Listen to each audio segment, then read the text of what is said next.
What is this? Before we watch the video, what is this? Jester Productions? The place where Jester makes movies? Are we going to be able to react to actual Jester movies and review Jester movies? That's going to be fantastic. Can't wait. Can't wait for that.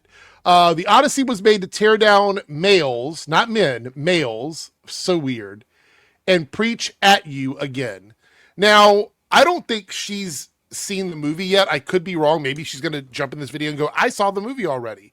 But if you haven't seen the movie, then you can't say this. You can't say it. So, let's hear what she has to say anyway. Before we get started, my second channel where I will be posting my filmmaking content is now live and ready for people to subscribe. I will be posting content on there very soon, so be sure to subscribe if you haven't. The link will be in the pinned comment. Wow. It is Christmas in July. Christmas in July. Jester is going to be sharing her movie-making content on YouTube? Holy shit. Now we get to see if she's actually as good as she says she is when she criticizes Hollywood. Spoiler alert, I don't think she is. But let's see. We're going to speed her up a little bit. Let's do 1.25. She's always very when it comes to how quickly she speaks. All right, here we go. You know, if you had told me last year that in 2026 we would be getting another movie that is a controversy in the equivalent of the live-action Snow White, and that it would come in the form of a Christopher Nolan film, I'd have said you were crazy. But here we are. Hello, everyone. Jester Bell, a.k.a. Fiend. Well, I mean, anything can be controversial. That's the way it is in modern times, is that you can make anything controversial for any reason whatsoever. It doesn't matter. Like, we're talking about a Nolan movie. We're talking about the Odyssey, packed full of incredible actors. And these guys have still managed to make it controversial. I'm going to go out on a limb here and say that I think at this point you can make anything controversial. Female Frodo Baggins is back, and the Odyssey debacle just continues, with it becoming a mask-off moment for us understanding exactly... Mask off? Do you even understand what mask off means? Do you understand that reference? I don't think you do. What this film is. And if you thought that people were just going overboard and, obsessing over the casting choices in this movie and the race swaps and whatnot, and that they were just going overboard and that there was They are. It's not thinking, they are. They are going overboard. I have not seen, and maybe there is, maybe it's possible there's an argument out there that isn't racist. I have yet to see in any video that I have watched in regards to this casting of Lupita and Travis and Elliot that isn't bigoted. And you know why? Because you cannot complain about that, but also be okay with all of the non-Greek people that were cast in the movie. It's an almost impossible situation to be in. Like, if you're trying to hold your position on this and logically argue that there's some sort of like fidelity that needs to be held for these other characters, then it needs to be for every character in the movie. But I have yet to see anyone advocate for that.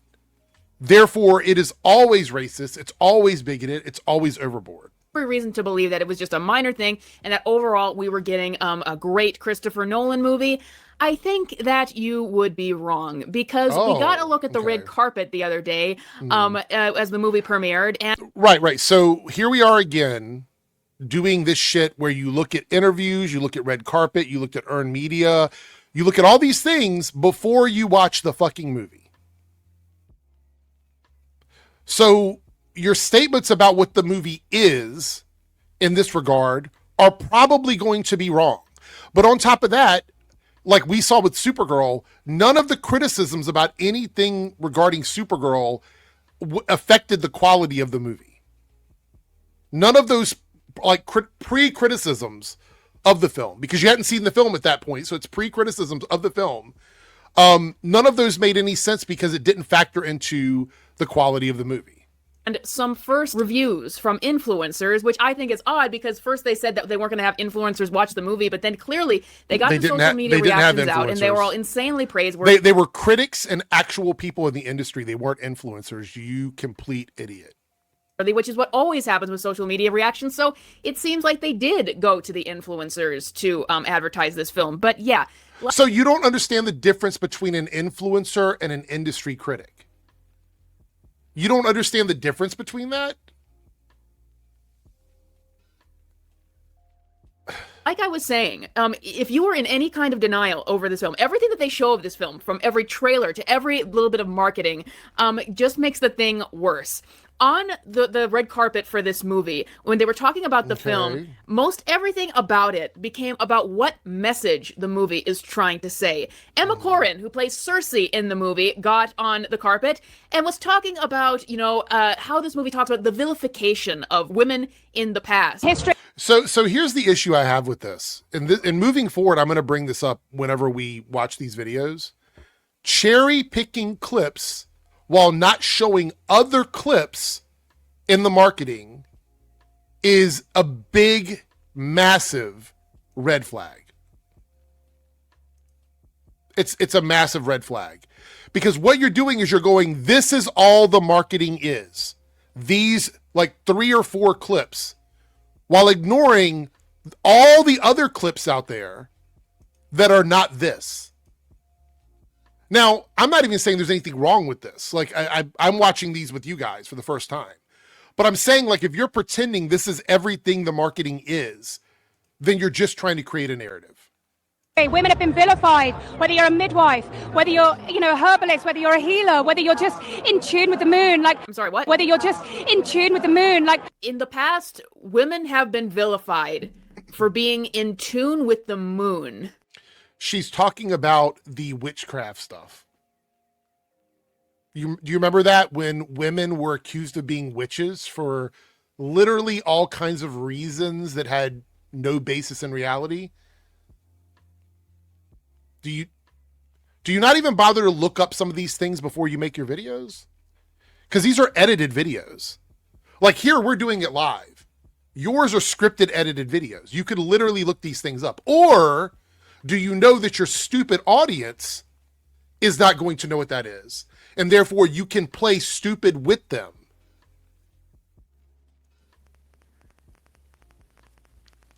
What is this movie? Women have just been vilified throughout history, and I think that was my take on it. But also, Chris's interpretation of the original text and then kind of condensing it into this essential oil of Cersei was phenomenal. And that I just worked from the text. I don't know what that means. Do you guys know what it means to be? Yes, but I'm going to let me finish. I'm going to let you finish your thought because I'm pretty sure you're going to say something really stupid, but I already have the answer. Text and then kind of condensing it into this essential oil of Cersei was phenomenal. And that I just worked from the text. I don't know what that means. Do you guys know what it means to be in tune with the moon? Okay, so that was dumb. She's talking, and if you're talking about the end of what she said, she's talking about focusing on the character, the way it's been boiled down to the essential oil of the character. And she's working from that text. That's what that means. She's not thinking outside of that. She's not looking outside of that. It's literally just her saying, I did what was put in front of me because what was put in front of me was so good. It was so essential to the character. You're someone that's supposedly making movies. And this is your content? Certainly don't. But yeah, but by the way, guys, Emma Corrin getting into that is actually, once again, directly an interpretation from Emily Wilson's version of the story, because she looked at the Odyssey and saw that Cersei being a villain was them trying to vilify women as a whole, and that really affected her, and that's why she needed to change it. This is what a lot of... That's what an interpretation is. An interpretation is when someone reads something, right? You read it, and then you say what you think that thing means. That's what interpretation is. So yes, if she decided in her interpretation that the way they were portraying a character from the original story it hasn't been done the way that she sees it, then she's going to interpret it differently. That's what an interpretation is. I know these concepts seem completely outside of your ability to understand them, but I think it's pretty obvious what that means. Of feminist scholars and, women who are really, really into the feminist persuasion. This is how I've seen them interpret stories Feminist a lot. persuasion. They will project their own fears and insecurities on a work that aren't there at all. Like Cersei being vilified to Emily Wilson was some sort of a vilification and an attack on women. And that's exactly what... In your opinion, it would not be that. In your opinion. Which means your interpretation of it is different from someone else's, which is fine, but that doesn't mean that theirs is de facto wrong. What Emma Corrin is saying, because contrary to what a few naysayers out there want to say, they are adapting Emily Wilson's version blatantly in this. Yeah, I want to pause here. Bob just made a good point. We talked about this before because I think it was a Ryan. Was it a Ryan Kinnell video? I can't remember if it was Ryan or if it was a FNT panel or something. These guys did not read Emily Wilson's translation. They don't know what's actually in it. They went to Google, they searched up, they got like a Google summary of what it is, and that's what they've ran with. And those summaries the summaries that Google provides are created using online conversation. So like they go, okay, here's Emily Wilson's translation. Here's what people are saying about it. We're going to summarize it into an answer for people that might be looking for it. And so they just extrapolate that from these Google AI summaries and they go, yeah, this is what it is. And so they're not right about it. They're wrong about, like, they just call it feminist. That's it. In their mind, that's all that matters. But yeah, it's interesting how for the Odyssey, despite being, a male-centered story by Odysseus being the lead character, it's interesting how they keep trying to make everything about this movie based on the women. It's about the vilification of women in the past and how we're going to use the Odyssey to explore that. Lupita Nyong'o mocked Homer, the poet behind this story, the father of West. So, fun thing about Homer, we don't even know who Homer actually was, as far as I know. So I'm pretty sure that mocking or whatever it is they're calling it doesn't matter because there's no one to be offended by it. Like, why are you getting offended on behalf of someone that you have no idea who they were, what their existence was? Like, what? It's so weird to get offended on behalf of someone else when your side of this community always talks about the left being super offended by everything. Why are you so offended by it? Isn't it free speech? Shouldn't she be allowed to say whatever the fuck she wants to say? According to you guys? Let me run that back. It's so weird. It's about the vilification of women in the past and how we're going to use the Odyssey to explore that. Lupita Nyong'o mocked Homer, the poet behind this story, the father of Western literature, for not focusing on the women enough. She said, like, what do you think of the screen time of this? As if there was screen time back then. But yeah. That's the point. It was a joke answer. It was a tongue-in-cheek, funny answer to kind of a silly question. But here we are. They openly are like using the Odyssey as a critique about it. This is just an example of how women have been mistreated in the past. I would like to say one thing to these people. Right, which, by the way, none of the people that you're complaining about wrote this story. Right? So they're actors acting in the role these scripts and stories were written by other people. So this is why it's so weird to me that you hold them responsible for the words that they're saying on screen and them responding to interviews and questions about these words that they were given as if they wrote it themselves. It's such a weird critique of a film that you haven't seen yet. Can you be okay? Can you be okay with having one story, anything out there, that is centered around masculinity? Can you be okay with having one story that is masculine? So you're saying there's no masculine stories that center around men anymore? I don't even have to look that up to know that's a lie. That's just a lie. This is big pick me energy from trad wife vibes. Quite literally. It's quite literally her begging to be noticed by all of these guys out there that feel like somehow men are losing something. As a man, I have not lost anything. I still have a huge set of options of things for anything that I want to do in this world that is not affected by a movie or a story being slightly changed so that women aren't treated like shit. It really is quite obvious to me that this is all sort of, well, it's culture war shit, but it's also brain rot and it's also pick me energy. It's so many things rolled into one. This idea that somehow men have lost out on something, but which, by the way, there is a Asylum version of the Odyssey that I think it's already out now. It's an AI nightmare, right? It's an AI nightmare where it does focus around just the men. So here's the thing. You can't even have this version come out where they try and update it a little bit, change it up a little bit, without a bunch of people super offended that need their own safe space, creating another movie, a cheaper, less well-directed version of the Odyssey to have out at the same time, because they cannot stand not being the center of attention. That is quite literally why that happens. And there's movies out right now that center around men. This is so dumb. Because I tell you, I get told on here all the time, oh, Jester Bell, that she's an internalized misogynist. Jester Bell, she's a part of the manosphere. Apparently, someone said that about me, or something like that. Like, they say all these kinds of things about me. I am just tired. I am. No, they're right. No, that's absolutely true. Like, the fact that you know that and you're saying it out loud tells me that you understand it is true, but now you're going to deflect from it. So tired, because we need masculine stories as well as we need the feminine storytelling. There needs to be a balance, and I can tell you for right, which is why this happens, because the balance has been off for years. You see how stupid this is? The balance has been off for years.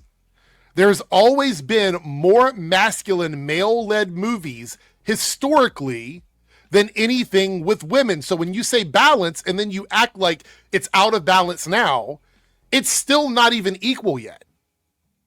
It's still not equal. So it's weird for you to go, oh, there needs to be balance, when quite literally it's been out of balance since the conception of movie making. And before that, with stories and tales, like things in books.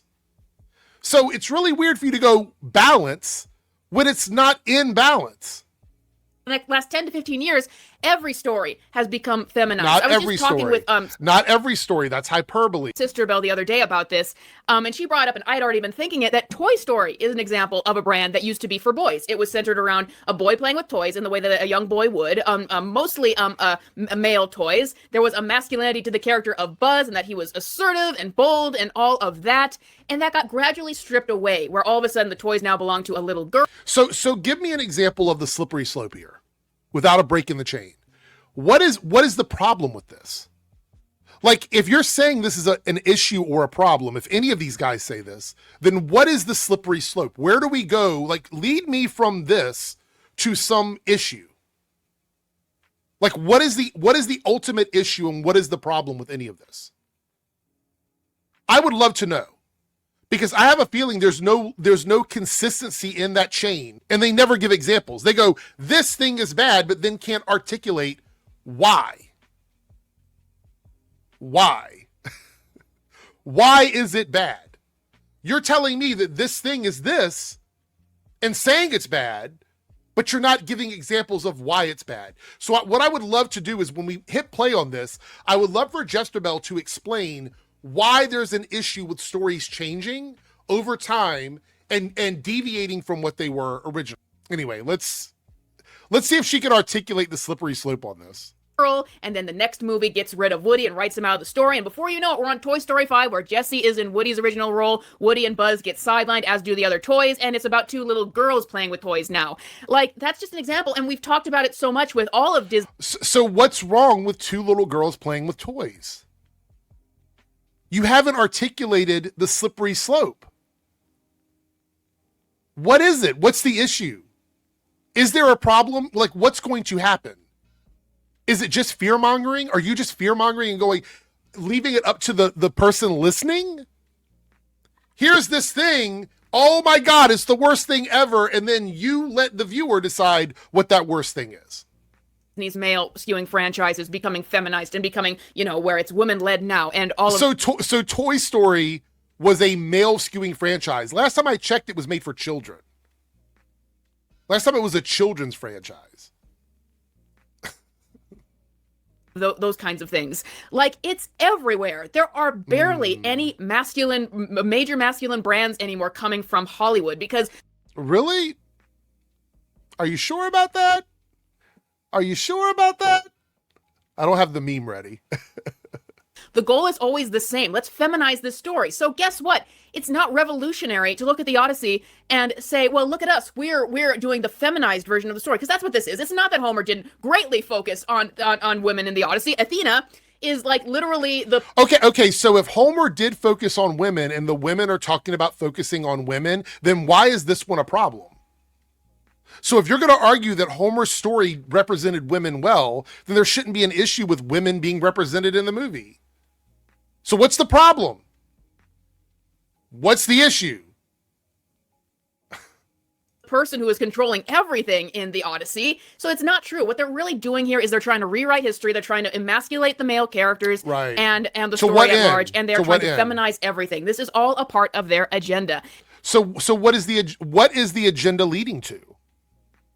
What is it leading to? Connect the dots for me. And once again, if you didn't believe that... Oh, you're not going to... So Hollywood has an agenda to make all male franchises into women franchises for what reason? What's the reason?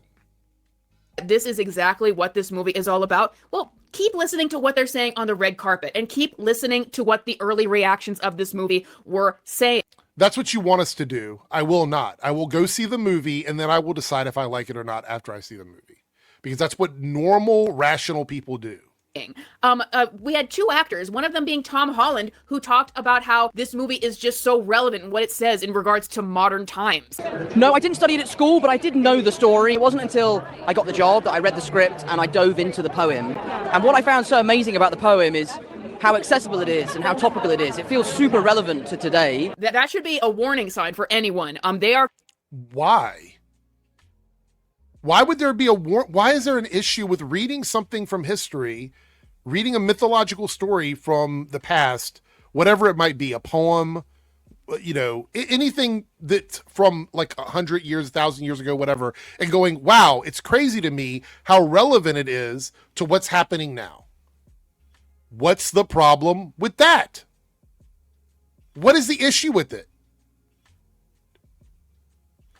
This is the thing. It's really frustrating because I'm trying to debunk whatever it is she's saying, but the problem is she's not getting to the point. Like with the last complaint she had was emasculation, but she never explained what the problem was. And here we are now complaining that something from, the past is relevant today. What's the problem with that? What's the issue? Getting out there and they're saying that this movie has a lot to say about modern times and that it is very, very relevant to what is going on today. And apparently it is going to be about Odysseus getting over the shame of the past. I'm not exactly sure what that has to do with the Odyssey, but once again, like I said, this is going to be about tearing down and emasculating the main hero. We've already heard it. Like, most of the conversation around this movie seems to be about the women in the film and how they're going to get more focus. All we hear about Odysseus is that he is a Well, that's because you guys won't shut up about it. Helen of Troy has been discussed in such great detail because of you. It's because of your channels. Like, I don't even know how relevant she's going to be in the movie. I'm assuming it's going to be similar to how she was portrayed previously, with maybe some added context to the character, because it is a updated story, like updated translation of the story. But you guys won't shut up about it. That's the problem. And also, I do notice that now it's gotten to the point where you guys are flipping out about this movie because you think it's probably going to be a big hit. You probably see the writing on the wall, but you won't actually go all in on certain actors or certain characters in the movie, because then it would make you look really silly to go after all, like a movie that's like 90% males, 90% men, for you to go in and go, well, this is an emasculated version. It's a woman-led movie. It's literally not. Bad, miserable, complicated man who has done a lot of terrible things in his life. It's the playbook 101 of modern Hollywood. The female characters get brought up, the male characters get torn down. That is what's happening. But what you should really be paying attention to here is how they say it relates to modern times. This is what all of these movies, these torn down franchises, try to do. They are trying to seek out. This isn't a franchise. This is one film. It's just one movie. Holy fuck. Out the modern audience, the mythical modern audience, which is really just code for the. They didn't say modern audience. I don't think he said modern audience in that clip. Right? Did he say that? I don't think he said that. But anyway, let's continue. Audience they would like to have. They're not trying to tell timeless stories. They're not trying to adapt timeless stories. They are quite literally a story that existed in the past that is relevant now is a timeless story. That is quite literally what that means.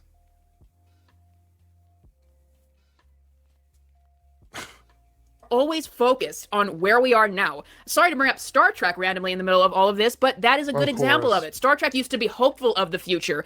Star Trek changed because they wanted to tell stories about where we are today in life. Stories set century in the future that are really just commentaries on where they feel that we are. This shows that you were never really a fan of Star Trek. Every time Star Trek came out, it was reinvented. The Next Generation was controversial compared to the original series when it came out, and it did reinvent what Star Trek is. And then in the 90s, when we had Voyager, when we had Deep Space Nine, those also reinvented what Star Trek is, especially Deep Space Nine.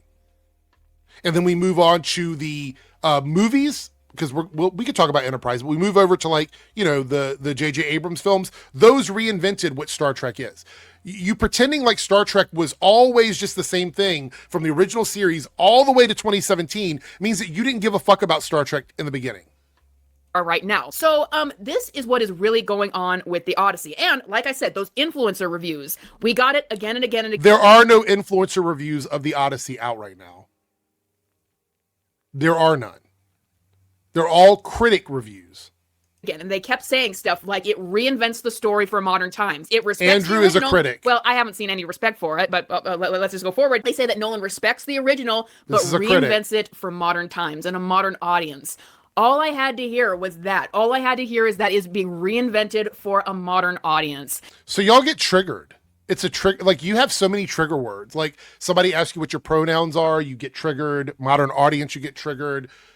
Feminist, you get triggered. Anything with gay people, everything triggers you guys. Which is why I think you get so much pleasure and joy out of triggering other people, because it's all projection. This is the entire point of the film. It is being made to make commentary on where we are today and what they would like the audience to know. Okay, so again, all you are doing is stating something exists. Look, these types of movies exist. These types of stories exist. What is the negative of those things existing? Why is it a problem? Now, all of that is confirmed, but we get further stuff from Christopher Nolan in interviews where he did finally address some of the backlash. Nolan says the reason why it has modern dialogue like daddy and let's go and things like that is, as the film screenwriter, he wanted to prioritize language that has emotional, not intellectual meaning to people. This is why the characters in Nolan's Odyssey speak in contemporary English dialogue, not Homer's words. I'm pretty sure we can feel the emotion out of a dialogue, even if the words sound older to us. Great. Well, when it's your movie, you can make that decision. When you're making a movie, you can make that decision. This is the decision that Christopher Nolan made, and he explains why he made the decision. Case closed. Case closed. I've always said when we watch something like Star Trek or Star Wars or things like that, in order sometimes for the story to connect emotionally, you make it easy for the person to understand what they're saying. Because sometimes the language isn't important. I don't need for something to be in Klingon for it to have an emotional impact on me. Universal translators were created so that things could be said in English so we could understand it, so that characters aren't walking around speaking in different languages with subtitles on the screen, right? So you're complaining about something that happens quite often in media, whether it be movies or TV shows. You may not like it, but there's not some insidious Hollywood conspiracy thing that happened recently where all of a sudden characters are speaking in English instead of another language, and there's some controversial reason why. He explained why. Case closed. Like, we're not going to be hearing this movie in ancient Greek, which we couldn't understand, but they do take a more Shakespearean stance with, Right. So you're not even arguing that it should be in Greek, right? Like, so this is my issue with these people. This is my issue.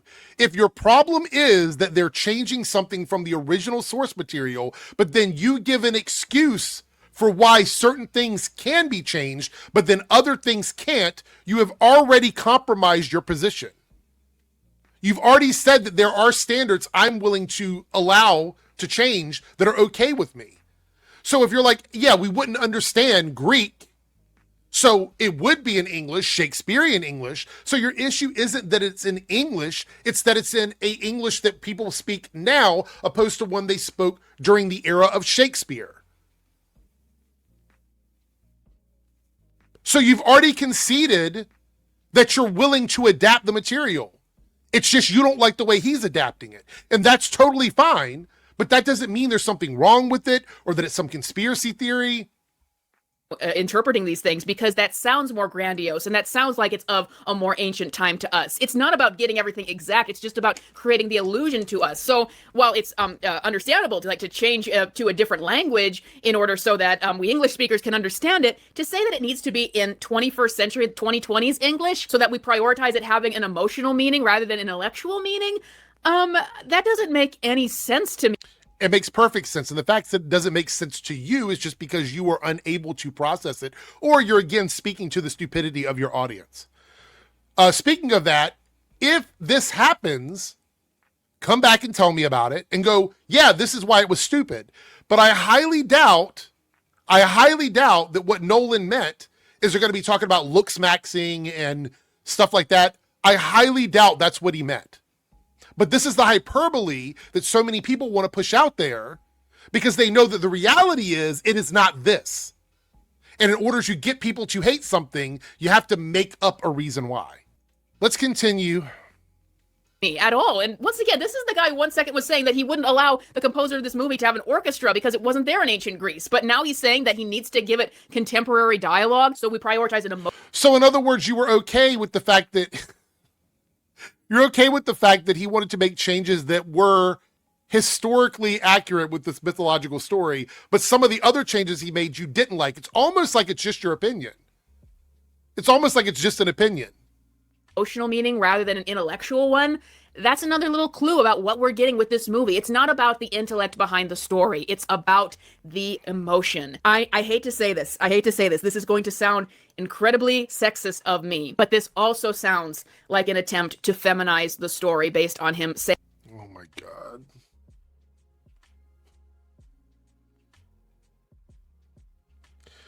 So now using modern language so that people can understand the characters is feminizing the story. So men speak in a different language, I guess. We as men in modern times, we speak a completely different language. And if we try to speak in modern English language, we're being feminized. I want to run this back because I don't think you guys understand just how stupid this sounds. So we're going to listen to it again. Emotion. I hate to say this. This is going to sound incredibly sexist of me, but this also sounds like an attempt to feminize the story based on him saying that. But let's go on to his explanation for the cast of the movie. Nolan also felt it was a no-brainer to cast the movie with major star power from Matt Damon and Anne Hathaway to Tom Holland, Zendaya, Charlize Theron, Robert Pattinson, Lupita Nyong'o. Charlize Theron?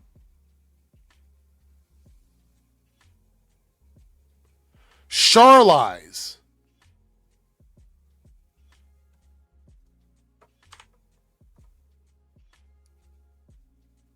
his explanation for the cast of the movie. Nolan also felt it was a no-brainer to cast the movie with major star power from Matt Damon and Anne Hathaway to Tom Holland, Zendaya, Charlize Theron, Robert Pattinson, Lupita Nyong'o, John Bernthal, and more. The director noted that his characters are mythological figures. Look, I understand if there's like a new actor. I do it sometimes and you're not totally sure how to pronounce their name because they might have only been doing movies for 2 or 3 years. But Charlize has been doing movies for a long time.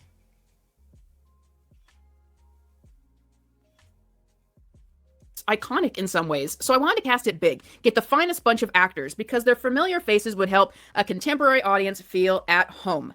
Once again, we are going back to the contemporary. Everything in this ancient tale is about the now. And once again, if you've been watching channels like mine, or you've been paying attention to a lot of this, then you're probably having a brain rot response to it, like I am right now, where I feel like I get stupider every time I watch these videos.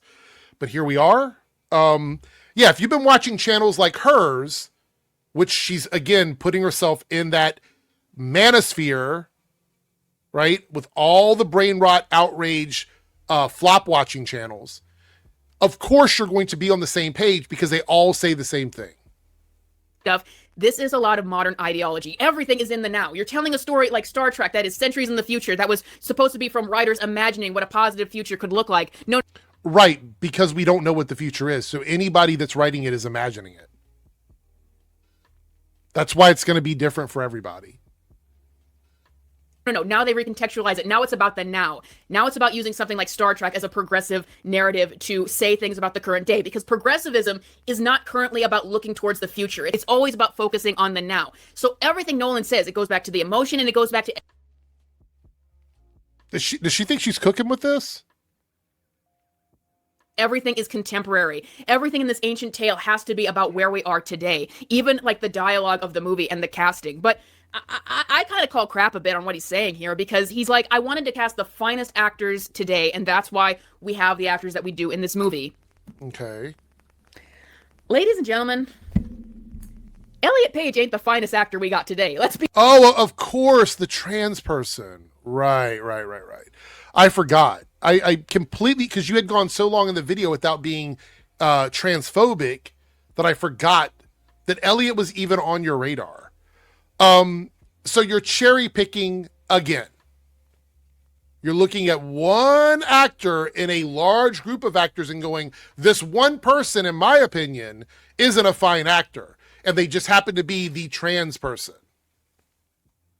Be real here. This is not why Elliot Page is in this movie. Let us be 1000% clear with that. Lupita Nyong'o, she is a fine actress. She is wrong for Helen of Troy on so many...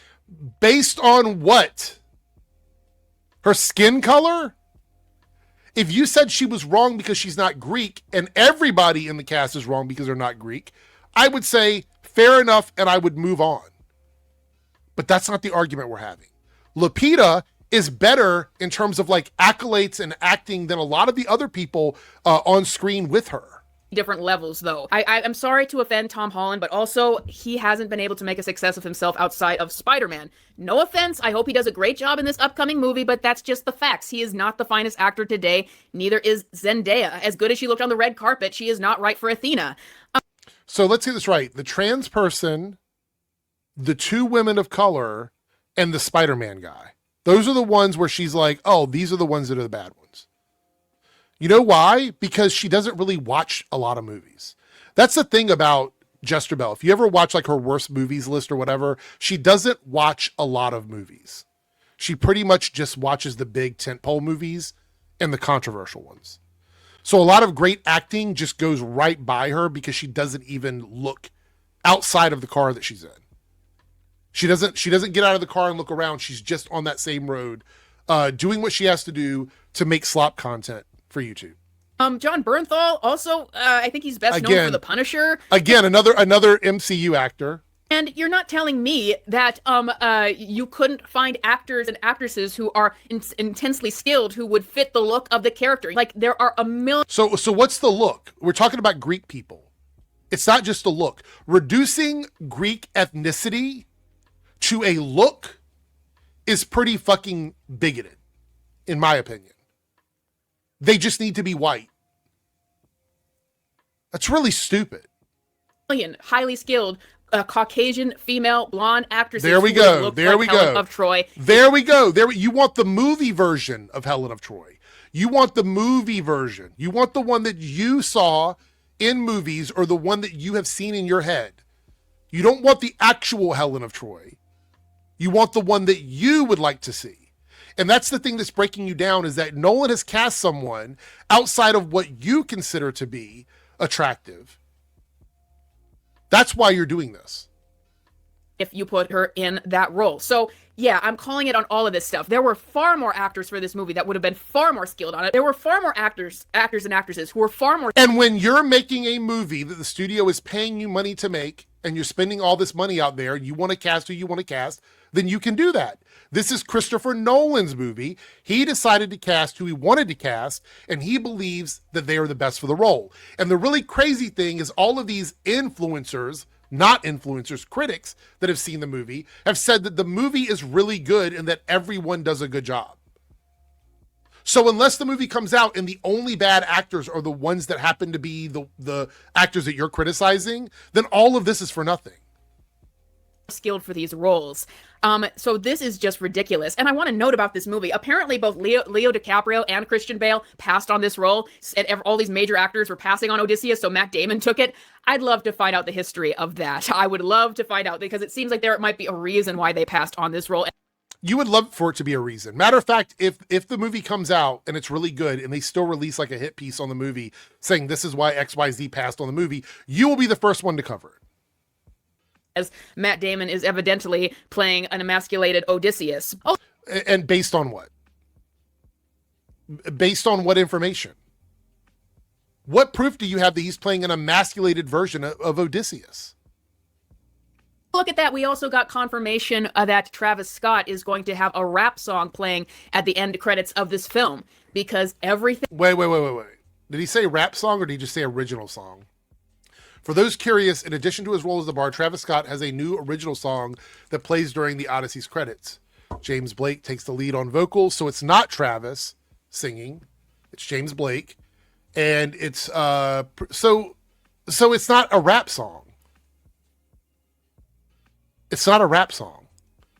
Information that Travis Scott is going to have a rap song playing at the end credits of this film, because everything in this film has to be contemporary, and Nolan's idea that he was trying to get this so accurate was a complete lie. By the way, that... Based on what information? All you're doing is reading stuff about what the movie's going to do without having seen the movie. It's so infuriating. Is also Oscar bait, as I've talked about it before. The Elvis movie really, the Austin Butler one really had to lean in to how Elvis was influenced by black artists and did covers for black artists that he made more popular. Maybe as a way... here's the subtle racism. Here's the subtle racism. So now Elvis, the movie leaning into the actual influences on Elvis's music, right? The leaning into that is now somehow them catering towards Oscar bait by accurately portraying the influences that Elvis had. To apologize for the fact that a lot of people claim that Elvis stole music from black artists, but also I highly felt that mixing in trap music to Elvis and Doja Cat in that movie was their ploy to get Oscars, to make it sound like this is meaningful in how we are So Doja Cat and trap music was why Elvis was nominated for award. I mean, it doesn't get any stupider than this. It just, this is quite literally some of the dumbest shit I've heard. Exploring, black culture and black music and stuff like that. I feel like that is also part of the reason why Nolan is doing this. But I mean, it's the entire... Which, by the way, the Odyssey already qualified for awards before they even cast a single individual person. All of the production team had already hit the criteria for that. They just keep ignoring it and pushing this lie.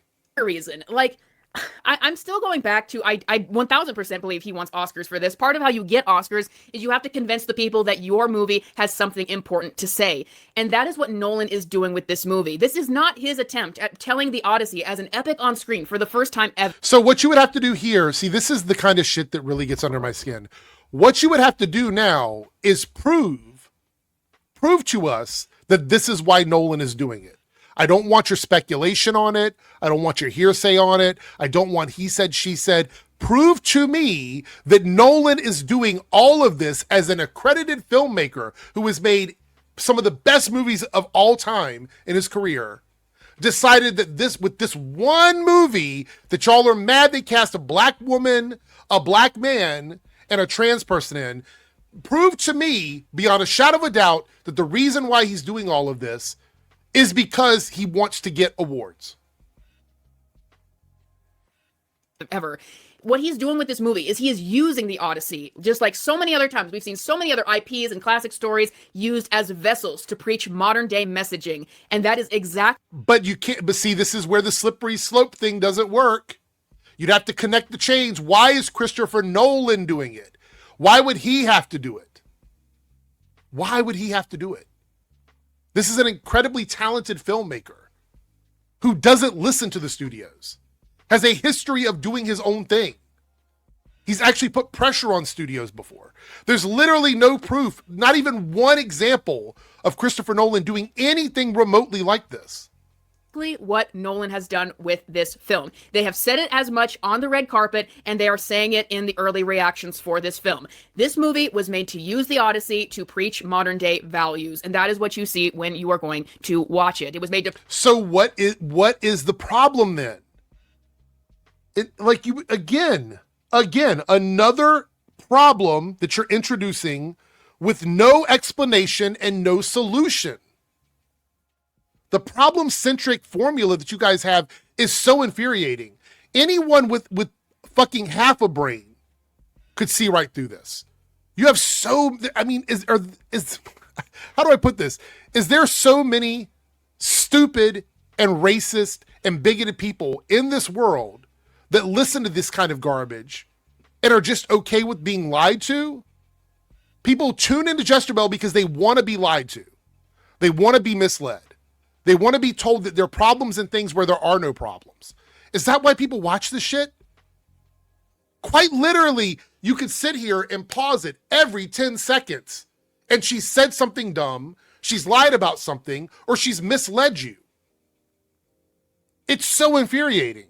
Preach to you about, the vilification of women in the past, and now they're taking over the story. It will definitely be about tearing down the male character. How do you and him having know? to overcome the sins of the past, and how can you do that? And it will definitely. It's going to be based on the story that it came from. Be related to things that are going on in the world today. But I have to say, I will just speak for myself. I am sick of it. It goes back to Lupita Nyong'o. I'm trying to talk down to Homer, the father of Western literature. Oh no, talk down to someone that no longer exists. You cannot criticize people that wrote stories now, because that's such a huge sin.